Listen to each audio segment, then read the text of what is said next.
Hello, everyone. Thanks for tuning in to the journey back from domestic violence. I'm your girl, author Erica. I have my friend, Monica. She's gonna tell her story about her experience with domestic violence relationship. How you doing, Monica? Thanks for tuning in. Thanks for on your busy day, stopping in on your busy day, of sharing your story with us. Hi, everyone. How are you? Thank you for having me, Erica. No problem. So, how's your day going so far? It's going good. It's an average Saturday for me. Got up early, take care of my grandson, got to chill for a little minute before I got ready to get started. So it's very quiet around my house. All of my kids are grown and out of the house, so all we have is our toddler grandson. So a pretty calm Saturday around here. That's good. Well, we're gonna start by I'm gonna let you tell your story, and in between, I'll ask you different questions, so you could go ahead on and tell your story. Okay. Well, my name is Monica, and I was married to my ex-husband.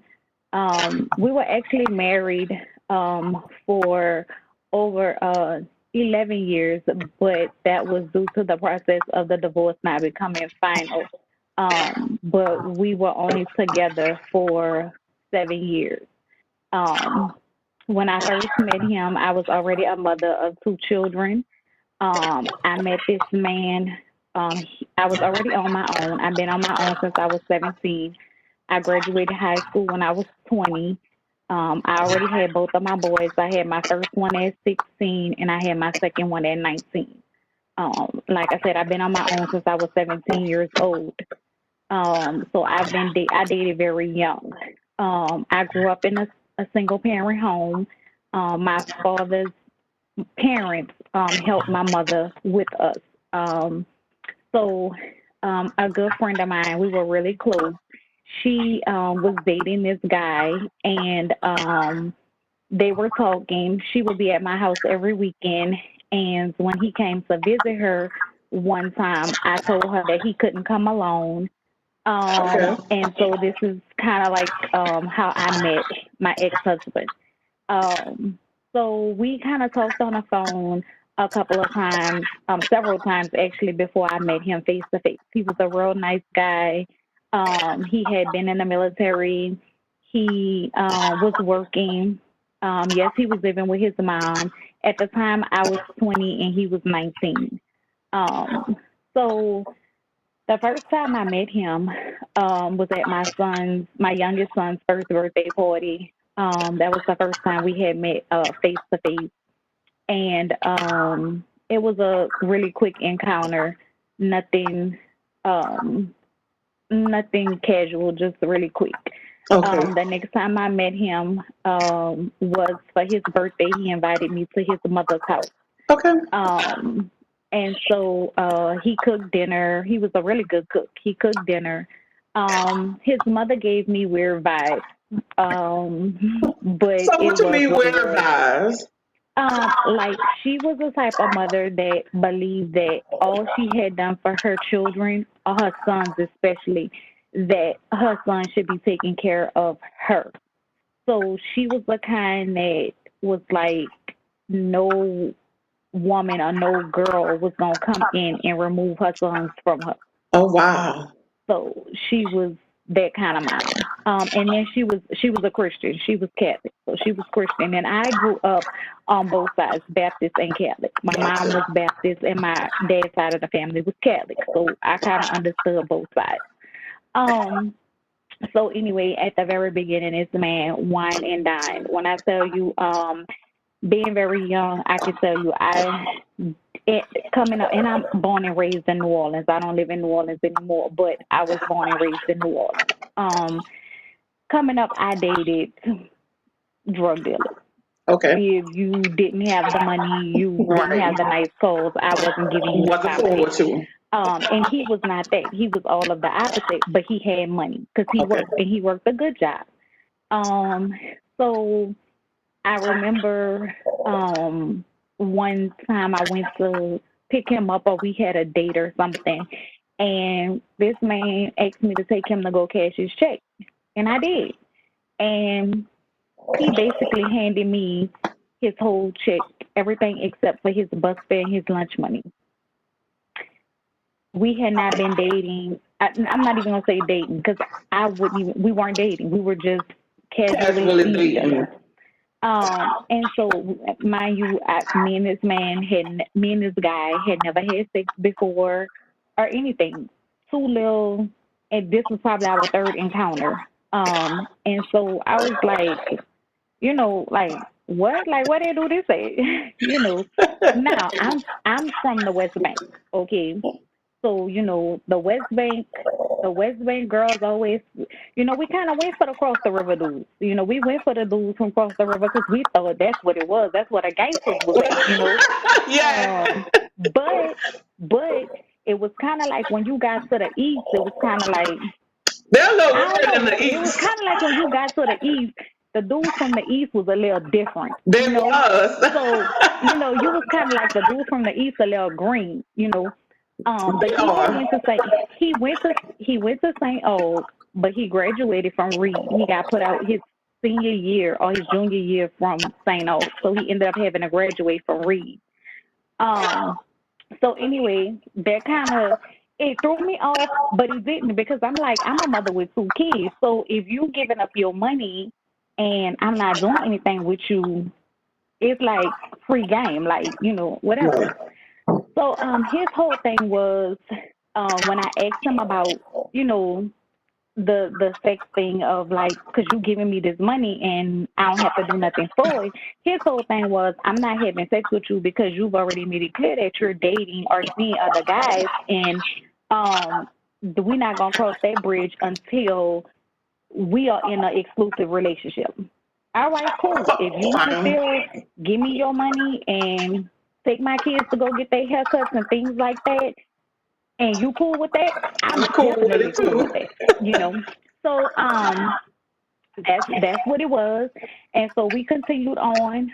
Um so it wasn't until this went on for probably about 3 or 4 months.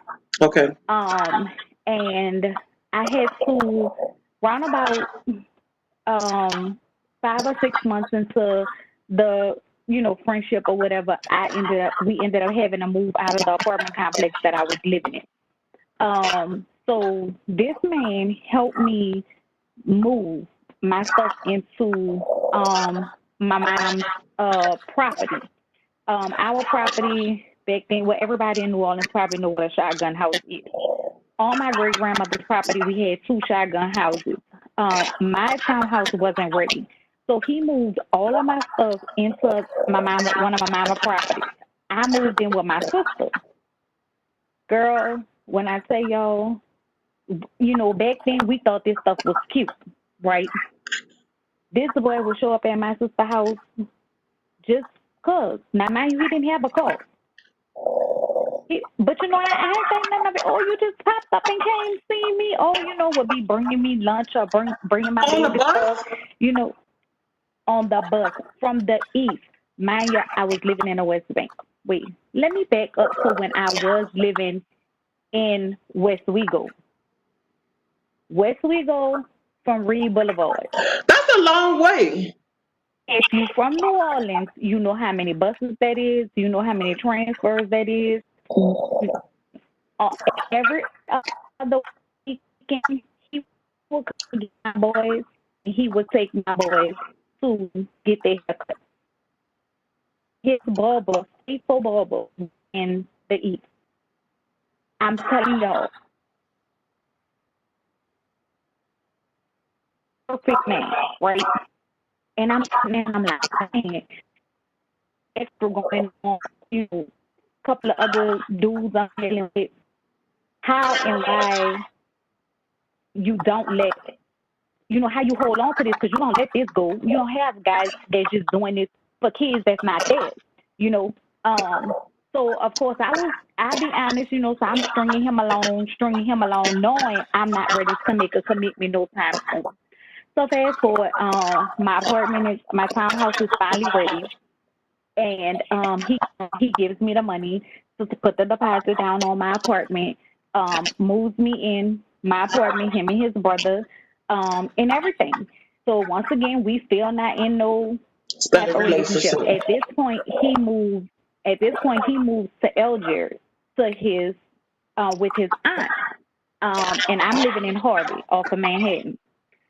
So you know how we do. You know how we talk. Oh, let me go. I'm gonna call you right back. Y'all know for us, that's We ain't calling back. tomorrow, the next day. No, for him, that mean he gonna sit by the phone and write back mean 10 minutes, 20 minutes. So me, I'm going on by my day. I'm Right. trying to take care of these children. I gotta go to work, girl. I'm at work. Homeboy done showed up. I'm bringing people up. Homeboy done showed up at my job. I thought you said you was gonna call me back. Huh? What? That was too not thinking us, mind you, I'm 20. That's Yeah. cute. Oh, he running after me. He running around on Coming the to phone. my Girl, job. this girl, you know this boy done showed up to my job. Girl, now you know. Thinking that's cute, right? Another time, and I'm just telling y'all about the signs that I didn't pay attention to. Right. Another time, I got company. I'm in a two bedroom, two bath townhouse, upstairs and downstairs. 3 o'clock in the morning, little guy that I was actually messing with. Every time this guy came to my house, he carried a gun. He was a licensed carrier. I'm in the bed 3 o'clock in the morning. Boom, boom, boom, boom, boom. I hear on my door. Now, mind you, for about a good 20 minutes, my phone was ringing off the hook. So I turned my ringer off because the person who I'm with at the time, I don't want them to wake up. Girl, so I get up because my children are home. I get up, I go to the door. I'm like, what are you doing at my house? At 3. Like, I have children. It's 3 o'clock in the morning. You told me you was gonna call me right back. That was 3 days ago. You can't be serious. Once again, he don't have no call. He on the bus. He done called a cab because the bus ain't running. Girl, now I'm thinking in my head, all I need is this fool that's in here With this to gun. wake up. Girl, I said, boy, I gotta go to work in the morning. I need you To exit. to go back to LJ because you can't come in here, right? Definitely. Once again, get up the next day on the phone. Girl, you know, this boy done showed up at my house 3 o'clock in the morning, girl. Because Still I thinking ain't that's called him. cute. Once again, thinking that's cute, right? Mm-hmm. So finally, lo and behold, I can't even tell you what it was. Now I will tell you by this point, I want to say by this point we had begun to have protected sex. I was always about protected sex. I had 2 kids. I knew I didn't want to have any more kids. Both Mm-hmm. of my kids were for different fathers. So I already knew what was going on with my life and how I wanted things to go. So I don't know at what point I decided that I was ready to be in a committed relationship. With I him. don't know, but I finally decided that I would settle down and him and I would be together. So at some point, I decided obviously to let him move in, cut everybody else off, Okay. did away with all that. In the part of dating, I would say, here and there were little arguments, but it wasn't nothing out of the ordinary. Um, so then I went to my best friend. I told her that we were planning a wedding. We were planning. When you start planning, there's a time in between that you set a Right. date and you plan. Okay, well, I was on birth control pills. I always had a problem with different health issues with my hormones and stuff. So I went to the doctor, um, and he changed my birth control pill. In the process of him changing my birth control pill, after I had already said by the time I'm 25, mind you, this my ex he had no children. By the time I'm 25, if I didn't have any kids, I was not having none, and I already knew that I was not going to have any more children out of wedlock because Wow. I had already done that. Um, so to be honest with you, I didn't want no more kids. I knew what I was doing by staying on birth control. Right. Well, when my doctor switched my birth control at the same time, I had a sinus infection, and my primary doctor had put me on antibiotics. Girl, who took 6 pregnancy tests was me because I just knew I wasn't pregnant, but I was. Okay. So now this is kind of like where it all started. At this time, I was an assistant teacher. I kid you not. Every day, there was 5 days in a school week.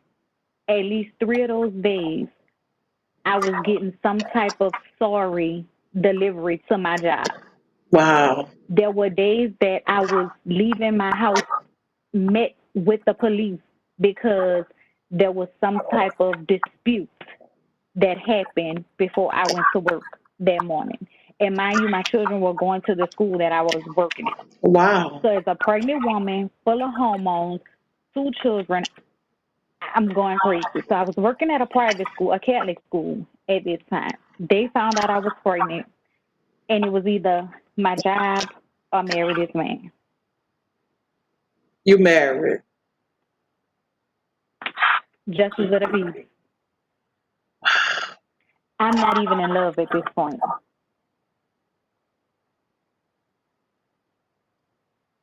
But a decision I has to be had made. never, I had never not taken care of my own children. Okay.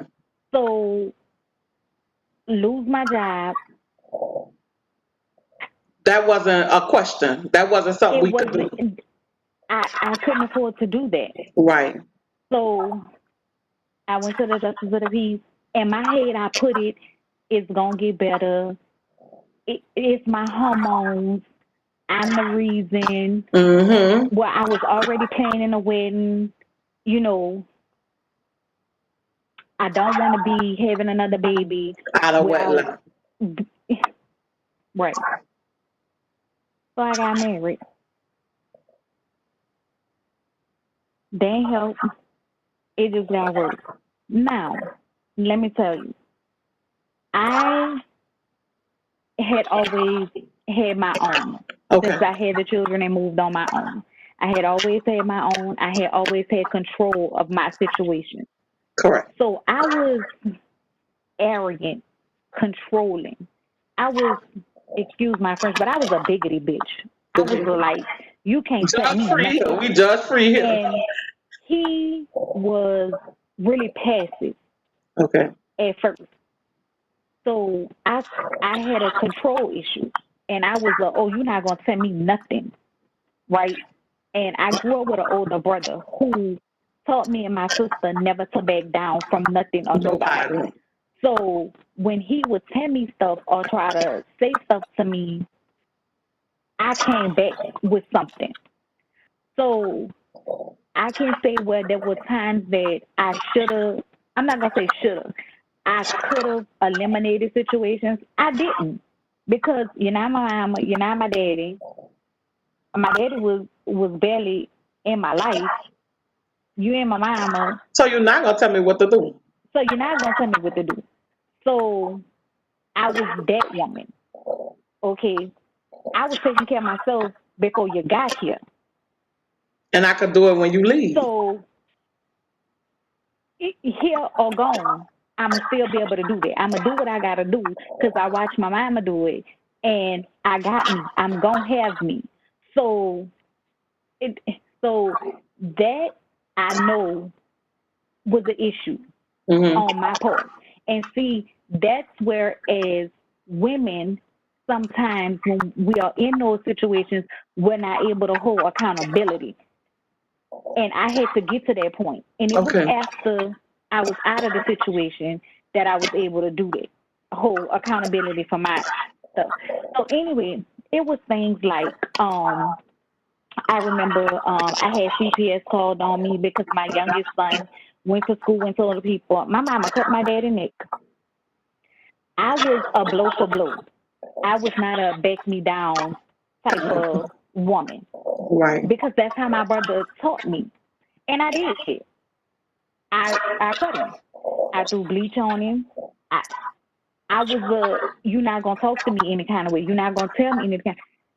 Let me be the first to tell any woman that's in this situation, any woman who ever get herself in this situation, God ain't build us to fight no man. Show that. Let me Amen. just be the one to say it. Been there and done that. Okay, we not gonna win. So that was that was it. That only caused issues again, bringing a system in my life because my son started and he went to school and told, and I had to deal with CPS. Um, it went from that to him punching hole. The way the hole got punched in the wall was because I'm gonna tell y'all again, my mouth. We were arguing on our anniversary, and he had health issues, and taking medication that he took caused issues with ED. If y'all don't know what ED is, that is a decrease in the manhood and the stamina. Can't go as long as probably they would like to go, things like that. So we arguing, going back and forth. I don't really want to do this. Look, either we going out to eat or we not, kind of thing. He going, going, going. I'm done. And I said, you all on a sex thing, whatever. Why am I getting my body and myself prepared for all of us gonna be 15 minutes? And a punch came. Only thing was it went through the closet door and not at me. And not, it didn't hit me. It went through the closet door. I tell you, when we went back for Katrina, the hole was still in that door. So it it it went all the way. It just went, and it kept going. It kept building. Um, After Katrina, we moved to Kaden. Let me tell y'all, my family knew nothing. The reason that uh, I went with when I decided to do my LLC to do advocating with youth and other domestic violence survivors. I went with the unseen cry because nobody knew. Y'all, my family, and when I was in New Orleans, family was everything. Family still is everything to me. Right. I was with my cousins, my aunties, everybody all the time. Saturdays and Sundays, we was always together. You could call any one of my cousins, any one of my aunties right now, and they're going to ask them if they knew. Baby, everything was my husband. My husband this, my husband that. Nobody knew. Nobody. But my children. Knew what And was that's going because they on. was there, but they were too young to understand, you Mm-hmm. know. So fast forward, we moved to Houston after Katie, after Katrina. And I would say at first, it seemed like things were getting better. But the thing was, I had a job and he didn't have no job. And a job that I had got was a really good job. More than was paying 2 times more than what I was making when I was in New Orleans. Okay. And so now you sitting at home, you not doing nothing, you collecting Idle unemployment time. from New Orleans, and you done met the guy down the street who cut hair and his little boy play football with our children. He been a hoe. He don't respect his old lady not at all. And now here we go to now you got the hoes and the bitches calling your phone. So now we with this. Right. So me, I, I just could ignore some things. Like get your people under control. Right. Like have some respect for your household and your family. Well, that kind of went on and back and forth for a little minute. I was working. I finally got back into school. He had ended up getting a job. Um, it got to a point where I started changing. I started doing things where, like, get my credit together, started looking into buying a home, Right. and he wasn't feeling it because I was doing better for myself and I wasn't including him. So towards the end, it got to him breaking in my car because we had separate cars. He broke into my car. I had to file simple battery charges. Then after that, at this point, I had put him out. He Okay. was living with his mama in Southwest Houston.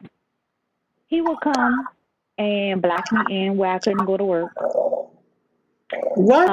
It was nights that I would be going to school and I would come home late. Like I'm talking about like 10:30 at night. He would be sitting at my door. Um, in Katy, it's kind of like here where I live at now. Street lights ain't a thing. I don't know what it's about some places in Texas. Street lights just ain't what it is. I don't know, but street lights is not popular like it was in New Orleans. Street Right. lights was our curfew. It was our time to be inside. It's not like that here. Um, so I will pull up and I get to my door and he's sitting right there. Girl, it was times that I was trying, because this was the only father that my kids knew. So I would say, okay, you could go and watch the children while I'm at school. I had two cell phones. He going through my cell phone. Mm. Control. Um, it was an incident where I was like, you know what? Still had this mindset I didn't want to raise my children alone. I let him come back, listening to one of a girl who was my best friend at the time. I wanted him to come back. Not wanting him, listening to her saying, "Y'all been together this long, our The daughter was kids and 6 months, all that. you know." I let him come back. Let him come back. Girl, I remember this. Oh Lord Jesus, I remember this like it was yesterday. Came back, whatever. I remember the night that he came back. We had a talk, everything. We had sex. I go to work the next day. His brother was working with me. Me and his brother had got real close. This boy called my phone all day. His brother called him and asked him to please stop harassing me. It was all about sex. When I came home, we was gonna have sex. It was all about sex. And now, mind you, just the day before, just the night before, we had sex. So I'm ignoring him, boy. Go ahead, boy. You tripping, whatever. I get home. I'm sitting at the computer. The computer was in the bedroom. I'm sitting at the computer and I'm doing my homework, submitting the assignment. He in there sitting on the bed, soaking, soaking. As soon as you finish that, I'm telling you, 'cause I done told you what it is. That he talking. I submit my assignment. I'm, putting my stuff up, whatever. He was 6'1", close to 300 pounds at this time. Took his arm, wrapped his arm around me, one arm, and took the other hand and proceeded to start taking my clothes off. My children and my best friend at the time was in the room next door. So And he they ran raped out the house.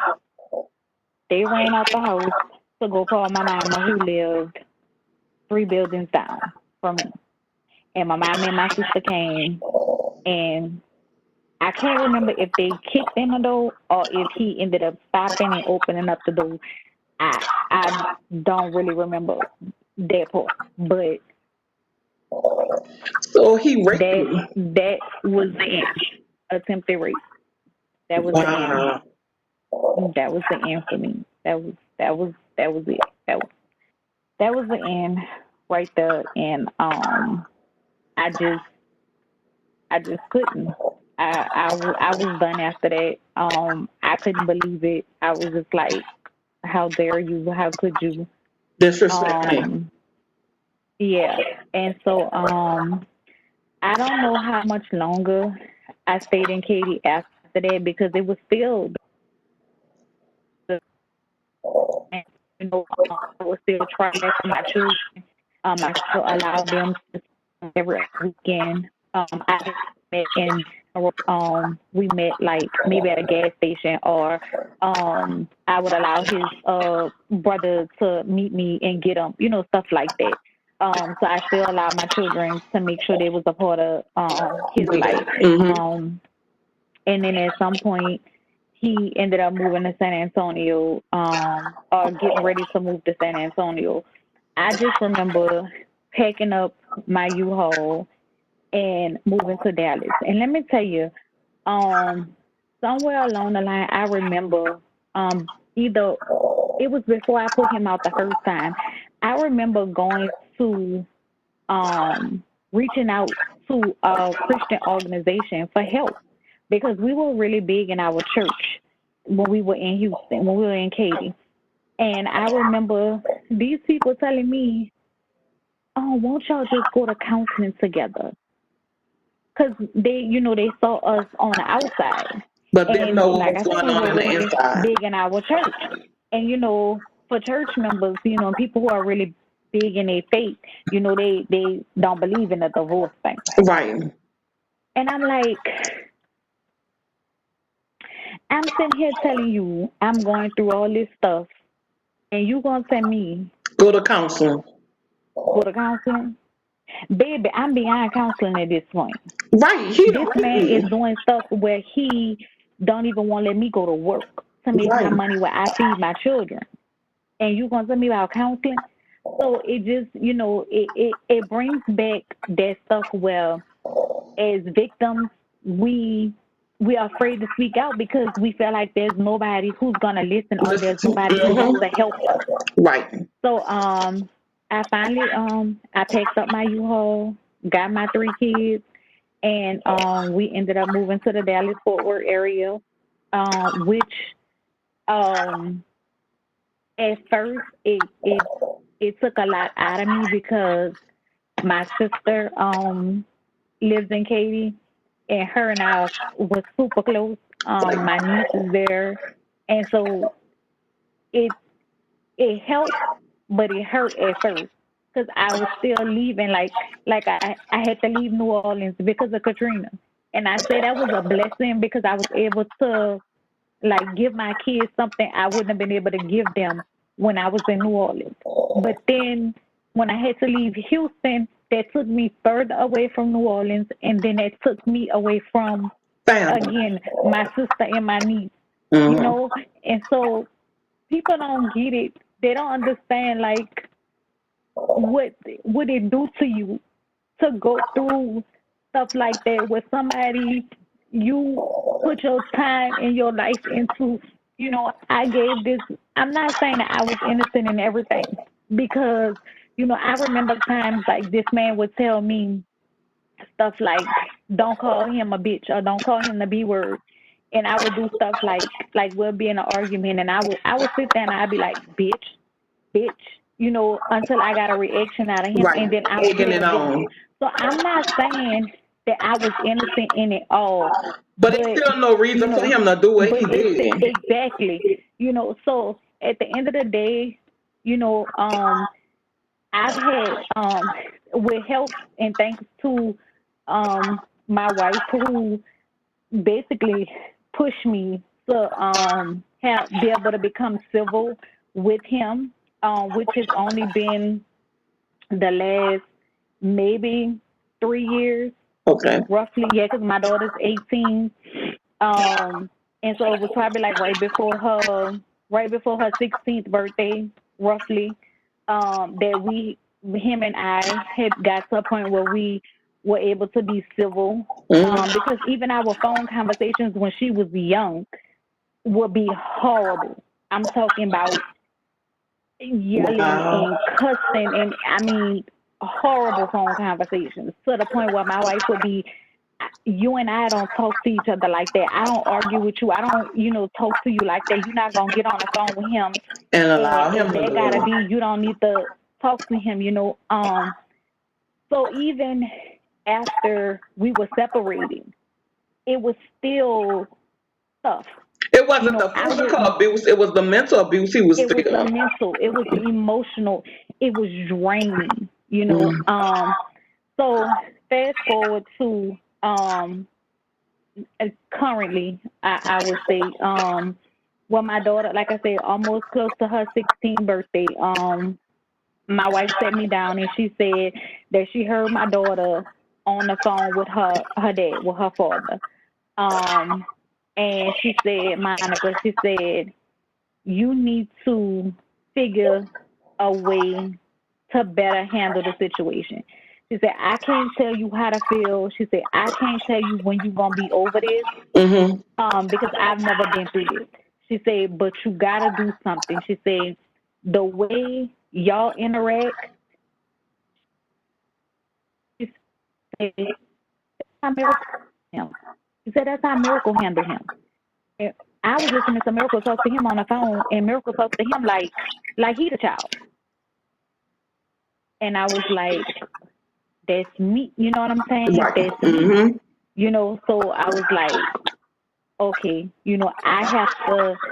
She looks at me. She's with me all the 24/7. She only saw him at certain parts of the year. You Right. know.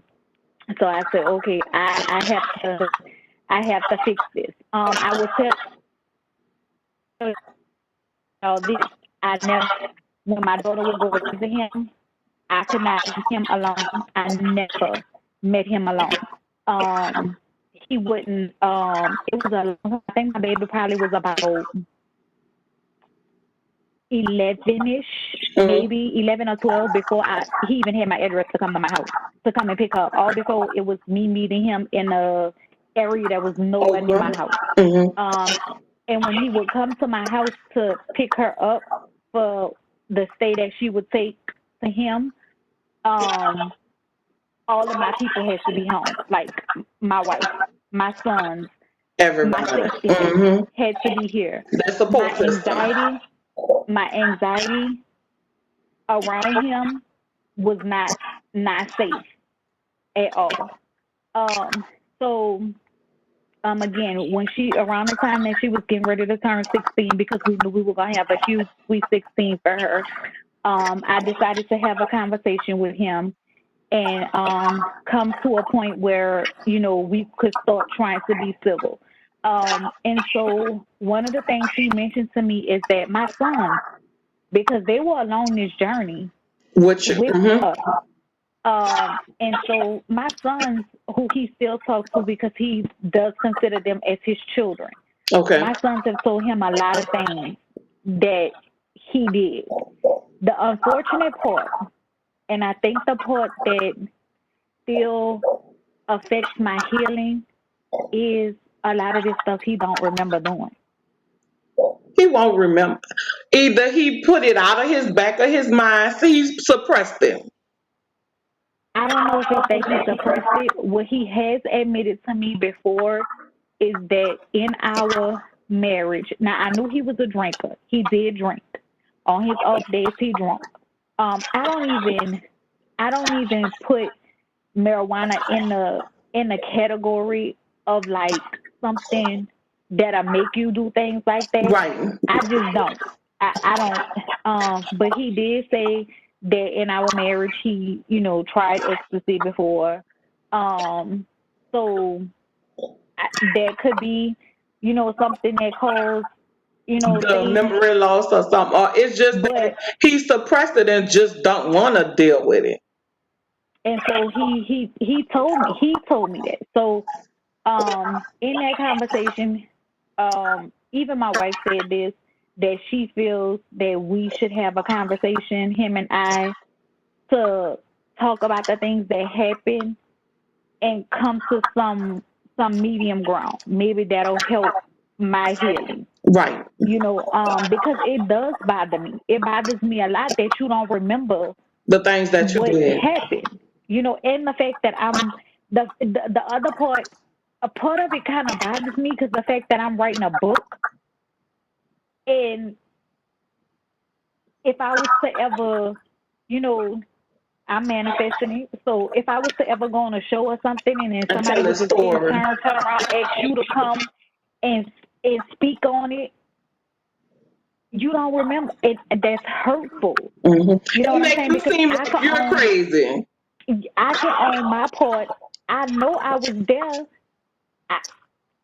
So, like I said, we've been able to come to a common ground. We've been able to communicate. Again, my daughter's 18 now, so and she just this year in the fall, she just recently went on to college. So we don't have to communicate as much now that she's in college. But last year was her senior year. Again, it was right before she turned 16. So we were able to find a common ground and we were able to successfully start communicating.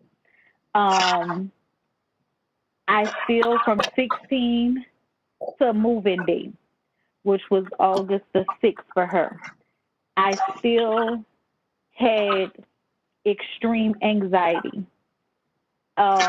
being around him. And so I'm going to tell you guys about August the 6th.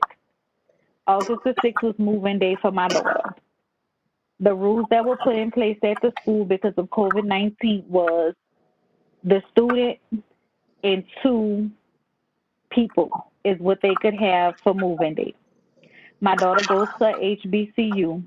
I should have known better that these folks don't stick to rules, but this is our first time. So all this is new, so we trying to stick to the rules and guidelines, Hmm. right? Two people. My daughter said she wanted her mama and her daddy. Wow. So Anxiety went through the roof by now. prayer, prayer, prayer. I was in my vehicle, he was in his vehicle, and then my daughter was debating on who she gonna ride with. Wait, before I get to that, let me back up to graduation. Was June 3rd was graduation. The way they did graduation was um, the students and four people. He came here for that. They just did a walk. So the student could have a parent or a person, an adult, hand them their diploma. And I remember my daughter telling me a long time ago that her daddy never sacrificed for her. He never came to none of her awards, shows, banquets. He never came to her fifth grade graduation, Right. her middle school graduation, none of that, right? Y'all, I had full custody of my daughter through the divorce, all that. So I've always been there. So he was here for graduation, and it's an old Monica and it's a new Monica. And the old Monica was, what the hell I look like letting him stand there giving my baby her diploma. Diploma. I've been there. I was here when she was up crying. I helped write them essays. Right. I helped, right? Then the other part of me was, okay, this for my baby. He finally made a sacrifice in the middle of the week To come. on a Tuesday to come here and be here for her little 10-minute graduation. You know what, God? I'm going to let him give her this diploma. Now, mind Wow. you, the person who gives her the diploma is the person who's going to get a picture with her. So that means when her diploma is handed to her, he's going to get that picture. Right. Let me tell you, I got 3 kids, 2 boys and a girl. And them boys will say, y'all, you with Miracle. Me and my daughter, baby, let me tell you, Two peas in the pot. it's something different, right, about that daughter. So I said, this for my baby. That's who it's for. It's for her. And not me and him. I let him present my child with her diploma. How did that make you feel? I knew I was doing it for my child. Okay. I knew I'm her role model. And everything that she say, every essay she's had to write for a scholarship, she say I've had to read and edit it. She say she watched her mama. She watched her mama say, I gotta show my baby. You got to forgive people. Can't You hold may on to never that hate. forget Mm-hmm. what they did and how they did it, but you got to forgive people. So Mm-hmm. see, I had to let that go. I can't put that on my child. And you show I had her to let how that to go. you show her how to forgive by allowing I had to her let to that go. step up. And after the fact, I explained that to her. Mm-hmm. I explained to her after the next day. I explained to her how and why I did that. Because at some point, it, I pray to God, it ain't never domestic violence. But at some point, she's gonna cross the bridge where she's gonna have to forgive somebody. Right. Gotcha. She's yep. I had her know. So on August 6th, when it was time for moving day, I said, Lord, it's just me and him and my daughter. I Right. don't have my safety net. I don't have my sons. I don't have my wife. I don't have nobody. Jesus, the offense. Because I don't know how this going to go. Now, he knows because, I've talked to him about how I feel. I've talked to him about how the whole marriage went and how we seem like we are better as friends than we were in a marriage, that kind of thing. Um, so you could tell when we were moving her stuff into her dorm, he stayed away, like he gave me my space, so you could tell. Right. Well, after once we moved her in to her dorm room, we needed to go get her groceries and stuff. So he said, I drive, his SUV. So he said, I drive. So I said, okay, cool. So my daughter got in the front seat and I got in the back seat behind my daughter. Okay. So I was like, okay, so I had my water, you know, I was Uh-huh. cool. So after we come out of Walmart, he says he needs to get gas. So there's a line at the gas station, and I noticed I'm a very observant person. So I noticed is everybody sticking their cards in the gas pump. Um, After a couple of times, they end up going get in line to go to the window to pay. Okay. And he getting frustrated because it's a lot of people at the gas station. So And he men done don't moved have lines. patience.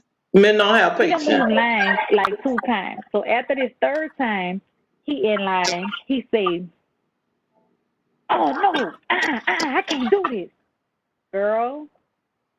It was a trigger for you. I took a deep breath and I said, "God, I can't be walking down the highway." Now, my heart knew that this man wasn't gonna do me anything. Okay, that's what my heart knew. But my mind and Lying. my PTSD thought something totally different. That he Okay, was about to so go that go blade, crazy. that blade that I had in my purse, and them tweezers, because I had the blade from the boxes cutting open for my daughter. We had a Uh, box cutter, and them tweezers. Like I said, my heart knew that this man wasn't gonna do me anything, but it was the but my mind. mind and Mm. that PTSD said something different. All I was saying was just get me back to this college, Jesus. Jesus, get me back to, I mean, it triggered right there. Yeah. Now, I've spoken to him a few times since my daughter's been at school, but I haven't even voiced to him, how that made me feel. Feel. Mm-hmm. I will just to let him know. But I did, once I got home, I did sit down with my wife and I talked to my wife and I told her how things went. I will tell you, I stayed in Grambling. I spent the night in Western Louisiana. And I did. The next morning, I got up. I cried. I just cried and I prayed and I thank God because I felt like in that day, in that moment, that was my deliverance. That was Right. God showing me that you are always going to have triggers. Right. Don't get me wrong, because obviously post traumatic stress, Right. I'm always going to have that.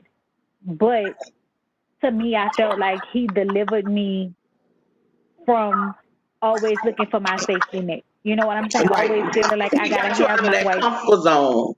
zone. Exactly. So now I feel, I guess I'm not gonna say I feel safe around him, but now I feel like I can be in the same space as him without always looking for The my safety net. sons, my wife, Hmm. those people who I know will protect me and keep me safe. Why? Gotcha. Because, God got me. So, what I do is I stay in prayer. I continue constantly stay in prayer. I try to keep myself out of situations that will trigger, because I will tell everyone I am not fearful of man, but what I will tell you is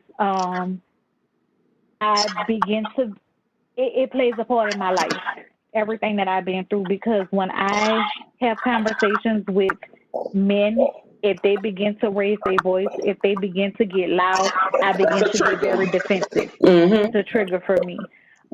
So this is not something that just happens and you begin to heal, or you get out of the situation and then everything in your world becomes okay. Normal. That's not the way it operates. That's not the way it works.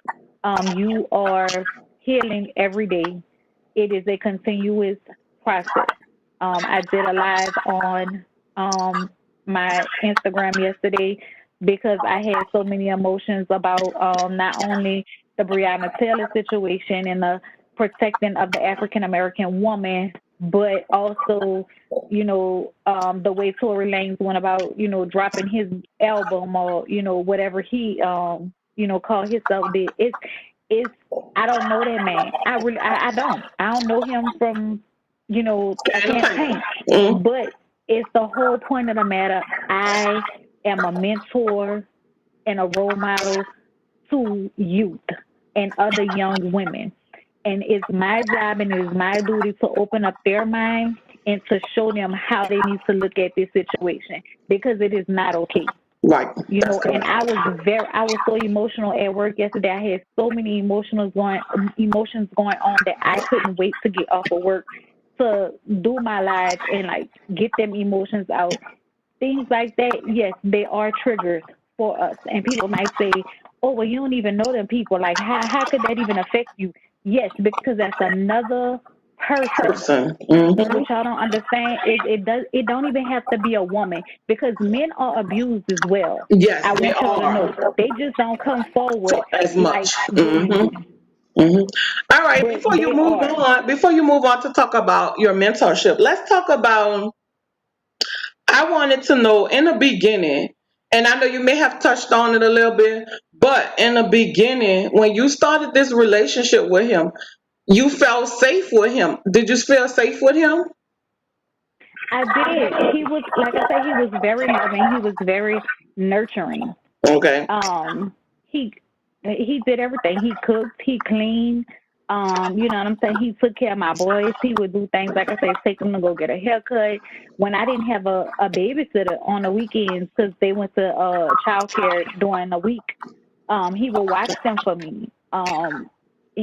So He was a great that was father okay figure of him towards them. reeling you in to making you safe, giving you this safe thing that it's good, it's okay. I'm that dude. I'm gonna take care of you. Don't worry about it.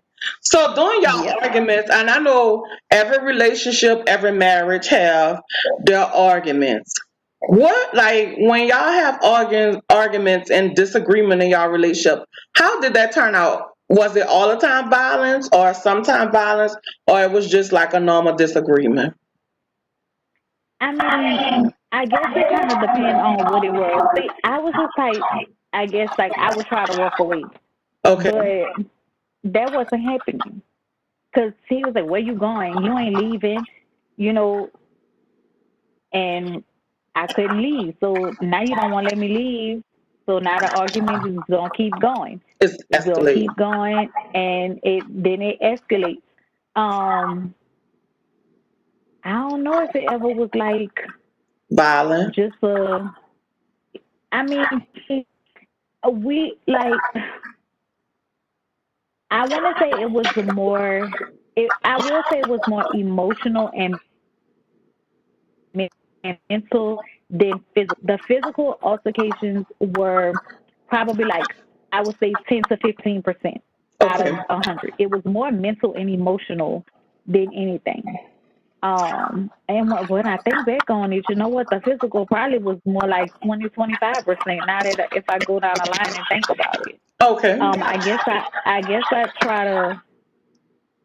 I'm not gonna say I try not to think about the physical, but now when I think about, the times that, yeah, you probably missed me, or you hit the door or something like that, or like I said, you gotta count the times that I did throw bleach on you. That's physical.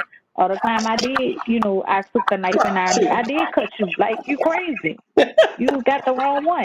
Right. um so I know we touched on the sexual abuse because that was one of my questions. Did he ever force you to do sexual activities when you didn't want to? How did that make you feel when that day when he raped you? And I know that might be a little emotional, but give us a little bit on how that made you feel as a woman, that this somebody that loved me, number one, this somebody said they're gonna protect me, number two, you just raped me. What was going on in your mind at that moment?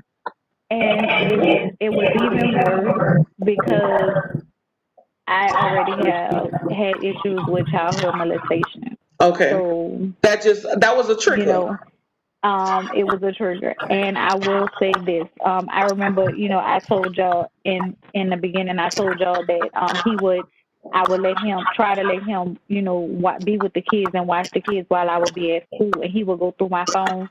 Well, it was a guy that I had met, and he was really like really good company, and just keeping my mind off of, like what was going on. And I tried to, I guess, kind of like date this guy, and probably was dating him for a good little bit, and he wasn't even trying to be sexual with me. The guy had got close to me, and this Hmm. was, after the incident. The guy had got close to me, and I remember screaming, just screaming, and the poor guy, he was just, I was screaming and crying. So it had effects on me after the fact, to the point where I didn't know if I was ever gonna be able to be with a man again. Wow. So the few people who know about that, they do ask me, was it a result in me now being in a Bisexual homosexual relationship. marriage? And I can say no. That has nothing to do with it. Gotcha. That has nothing to do with it. But yeah, that was that was a hurting feeling. That was a hurting feeling. It makes you feel violated. Hmm. It makes you feel unsafe. It makes you feel disgusted. And like, how could you? Right. You know? And you say you love me and you care about me and you do me this. So what was another thing about family and friends? And I know you say your family didn't know about it, but when they did find out about it, what was their reaction to it? So let me tell you, a lot of my family, um, yeah, a lot of them are just finding out about it, getting into the fact that I'm writing my book. Some of them just found out about it roughly about 4 to 5 years ago. A lot of people didn't find out about it until way after the divorce. So what was their reaction to it? You lying, girl? You lying? I know you lying, girl. What? When was this going on? What? Hmm. I'm telling you, because what they saw was, you know, everybody knew how I was with my kids. Everybody knew I worked. I had these kids. They knew my kids. My boys' dads didn't do nothing. And so they finally saw this man who came in, and y'all, I will be totally honest with you, I didn't want for nothing. Right. You know, I had everything I wanted, like, Hmm. and I would go out to, shows and dinners and movies and, all that kind of stuff.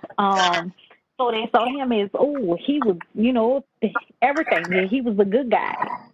So I have a cousin who's a really big supporter of me, and she still be like, Girl, but when? But when that When happened, you know, it because happened. we all around the same age, and we will always be together. Like I'm telling you, Friday, Saturday, Sunday, we was always together. And Hmm. him and I actually christened one of her kids, and she still be like, "But Monica, when, girl, when was it happening? When was this going on?" Right. You know, um, and it was a cover up. I'm telling y'all, listen, y'all gotta look for the signs. Y'all gotta see the signs in y'all family members. And I'm not telling y'all be all loud and be pointing it out. You Right. gotta just go to them and be like, I'm here for you. I just want you to know I'm here for you. I love you. If it's anything you need or want to talk about, I'm here for you. And leave it at that. That's going to let them know you know. Baby, when I'm telling you, I have another cousin. You could ask her. She used to be like, why you always got to be my husband this and my husband that? We know that's your husband because I was putting him on a pedestal. And I talk about this all the time. We as black women, baby, we protect the men to So the end. much. And that was Yes, we me. do. My husband, Protecting girl, who them. my husband? My husband this, my Now, my husband that. husband. I ain't never said a man name, but all the while I'm in there like Layla Ali before I go to a function. You Come gotta on bust it now, out first. I'm tired. Wow. Don't And they want to get don't out the know. car. Hey, continue. Come on Makeup now, dripping. You gotta get it together. girl. So what And about me, him, and the churn got to get out the car with smiles on our face, like ain't nothing just happened. and y'all And done had a you know whole the kid. boxing match?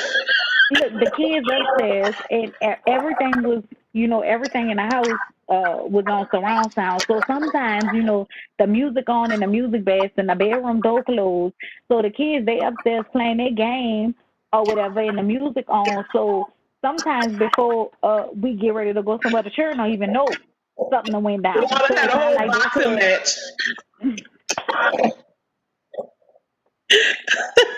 girl, So let me look. ask you this: Have during your domestic violence, have you ever had to go to the emergency room? Have you ever had an emergency room visit? No, let me tell you. Thank God. I will say I never had any broken bones. Thank God. But I will tell you, like, even when um I had like the nervous breakdown and I wanted to go, because like in New Orleans, you could dial 911. You can't. I just want y'all to know, um, out here in Texas, and I don't know if it's like that if they changed it, but when I first got to Texas, when I was in Houston, you couldn't do this. You know how in New Orleans you could dial 911 and like be committed, get psychiatric help. It wasn't like that when I first got here to Texas. Yeah, you can Um, actually call 911 here and they'll get you help. yeah, Hmm. yeah, but when I first got here to Texas, you couldn't do that. I don't know if it's been changed, but you couldn't do that. But I wouldn't even do that when I would be having a nervous breakdown. Because I've had about 3 or 4 of them episodes. I couldn't do that because I was embarrassed. Oh, wow. I was embarrassed. So let me ask you I this. was. So during this whole traumatic, and you've been through a lot, what would you say your breaking point where you knew I got this black eye or I got bounced against the wall? What was that time when you knew it was time to go? And everybody don't leave at the same time, but what was that one moment that you knew it was time to go? It was time to leave. It was time for me and my kids to pick up. Knowing we may not have money, we may not have nowhere to live, but it was time to go. What was that Oh, moment? I just got tired of the coming home and not knowing when he was gonna pop up from behind the building. Those Like nights when you was working late. I got tired of that. Yeah, like Mhm. coming home from school and or getting up in the morning, getting ready, just knowing I'm about to go get in my car and get ready to go to work, and you got me blocked in. Like enough is enough. I'm done. Like, I'm not going to keep staying here for this. Like, Mm-hmm. no, I'm not. So I was just like, the only way this is not gonna be, or this is not gonna happen, is if I move somewhere where you can't get a hold to me. Cause even when he moved from Houston to San Antonio, he still, that's 2 hours, 2.5 hours. He still would make weekend trips to Houston. What? So I had to be non accessible. So Gotcha. I made myself non accessible. And I just got my kids and I left. So after all of this, going through the domestic violence and everything, and having your little PTSD modes, PTS moments, what the future look like for Monica as of now? Girl, so now I've always had goals. I am a big goal setter. Okay. Um so now I would say I'm free as a bird, but in actuality I'm not. I have a 2.5-year-old grandson that my wife and I are raising. But our children are out of the house. So all of my kids are grown. My oldest will be 25 in December, 22 and 18. So eventually I will get my master's. That's But a right now goal. I'm focusing on my writing. I really love to write. I know one thing for sure. I have stories with a S to tell. Okay. I do know that being honest and being transparent about my life has helped my mentees, the children the youth that I come in contact with. I'm very transparent with them. I don't hide my life. I'm 100% genuine. I'm 100% me.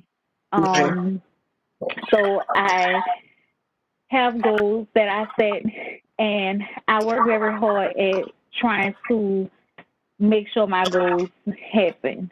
I know that I want to create generational wealth, not only for my children who are, I consider, still young. They are adults, but they're young adults, Right. and my children will one day have children.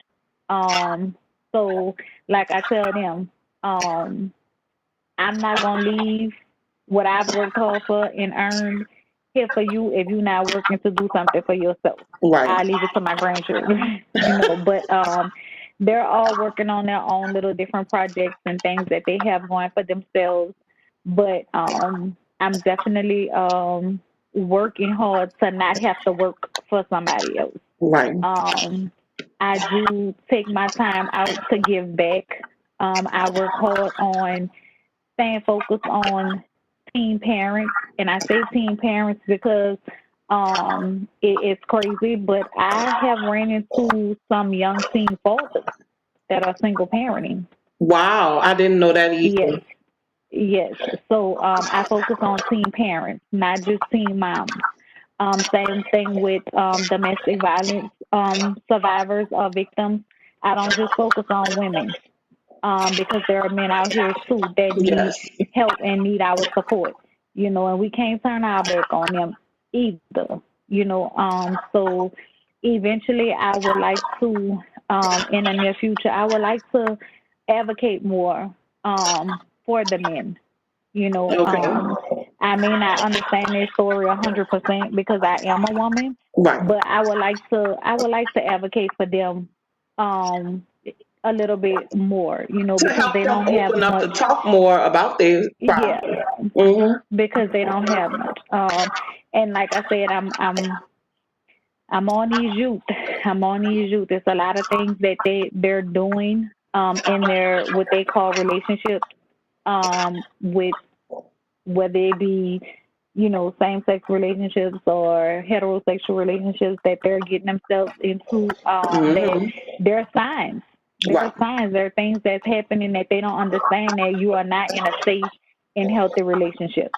So helping them to understand how to build a foundation of loving themselves and what it looks like to have a healthier you before you jump into something. So I'm just pushing through and pushing forward.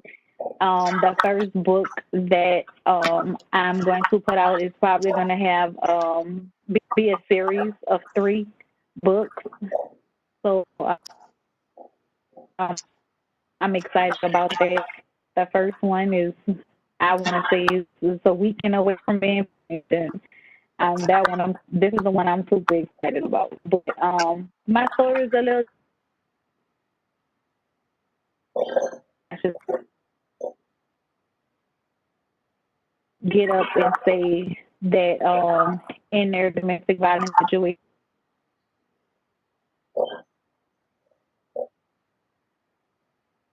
they can't always hold accountability, Right. and that is something that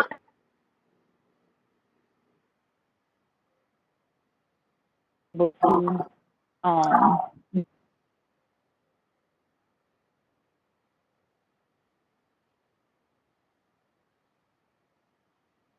in the relationship.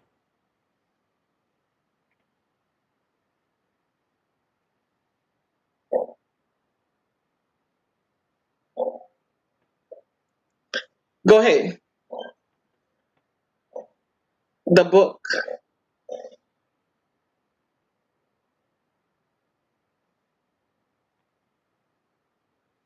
Project for me. Um, The hardest thing for me, I would say, is the merchandising. Okay. Getting merchandise.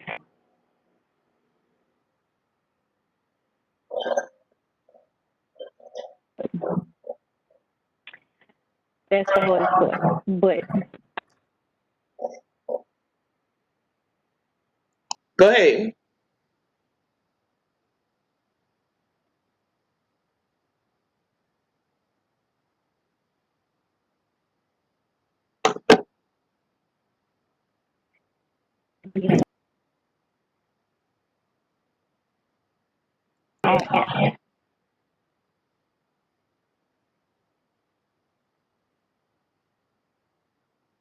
um, I'm going to do my best, of course, since it's my first.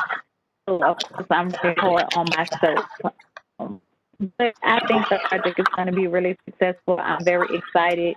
I have a lot of people that are supporting me that keep saying, "When you gonna put the book out? When you gonna put the book out?" So I've decided that on tomorrow at 2 o'clock, I'm going to do a live reading of the see how that goes and see what the feedback is gonna be like. But I'm super excited about first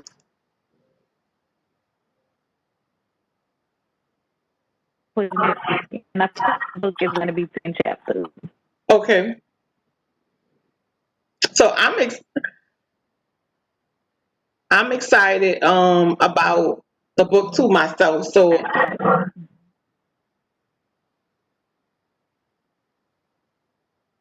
Okay. So on tomorrow, at 2 o'clock, I'm gonna do a live reading of the first chapter of the book. So I'm excited about that to see what everybody's feedback is gonna be. So just a little something, just a little tease, a little taste to see what everybody thinks. Since everybody's like, when you gonna put the book out? When you gonna put the book out? So I'm excited about that.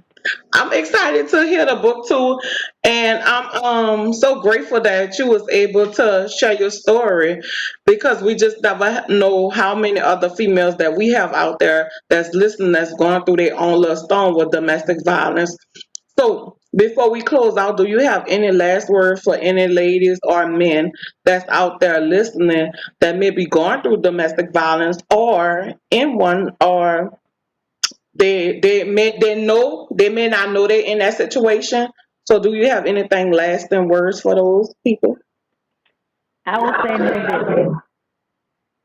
Always know that we do pray. And we always feel like, God, why are you putting me through this? Why me? Why me? Because I was that person.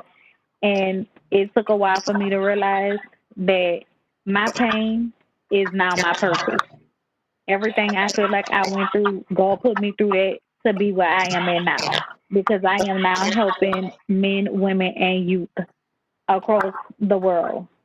not only through my social media channel, but through platforms such as this. Know that you are loved. There are people out here for you. If I can't help you myself, I will find the resources to be able to help you. You do not have to stay in your situation. We are told all kind of things. I will tell you, I was one that was not isolated from my family, but they will isolate you. They will financially try to control you. There are so many different forms of domestic abuse. It Right. is not just physical. They do not just have to be putting their hands on you to be for you to be in a domestic abusive relationship. Please, please tell somebody. I know I was embarrassed. I knew I was the one that was always told I wasn't gonna be nothing. I was gonna be just like my mama. And when I say that, my mama was a single mom who raised three children, and she worked two and three jobs to try to take care of us. I didn't want to be that woman.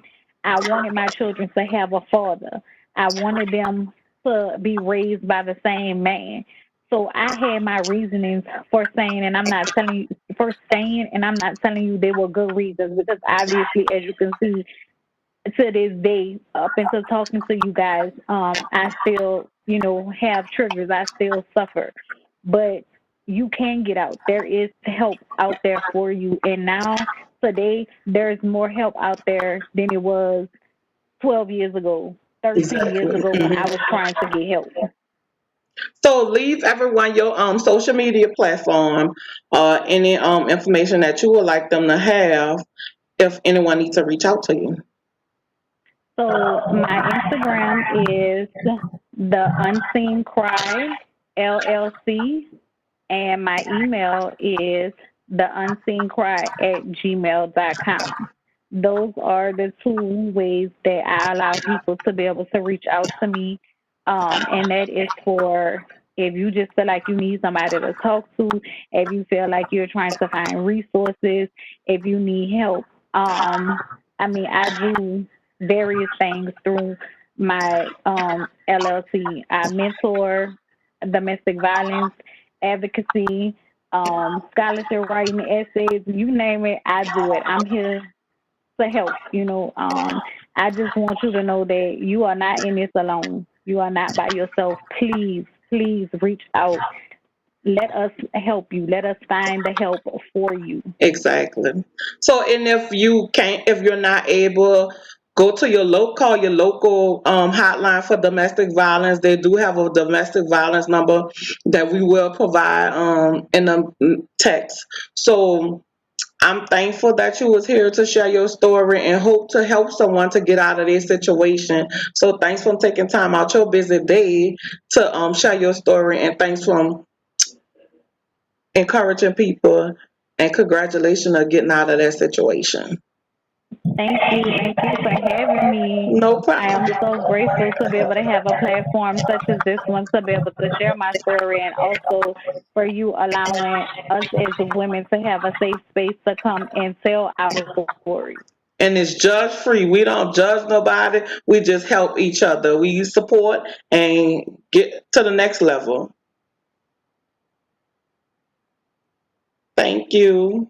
Thank you. Thank you.